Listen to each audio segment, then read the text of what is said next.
pumunta, kaya sigurado ako dito ko naiwan yung duffel bag ko na yon. Teka. Baka ito. Ito na yung dala ni Mrs. Oh, eto, yung anak ko ang nakahanap niyan sa CR kanina. Itinabi ko lang.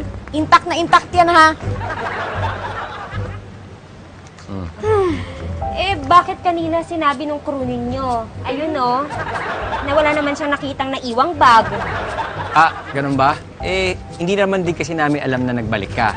Tsaka yung crew namin, hindi rin naman niya alam na may nawawalang bag.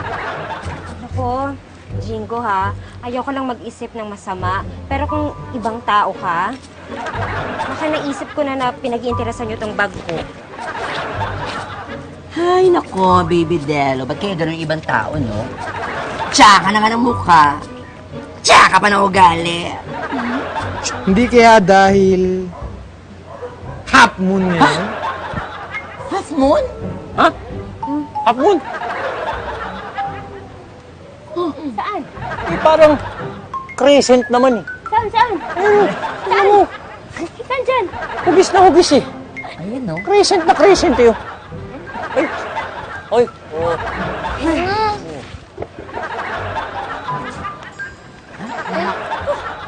Alam mo, pasalamat siya.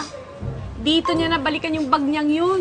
Paano kung sa ibang lugar na wala yun? Naku, tingnan lang natin kung meron magbabalik sa kanya nun, no? Lalo pat ang laki nung pera na nasa loob ng bag. Ay, swerte siya. Mami, Daddy, dapat pala kumawa kahit 100 lang. Uy! Maski magbibiro kung gagawin yan. Kung joke lang din naman, di mag 1,000 na lang. Diba? Di, dapat kinuha ko na lahat yun eh. Masama yun. Tago. Bad yun. Okay na yun. Gagaya.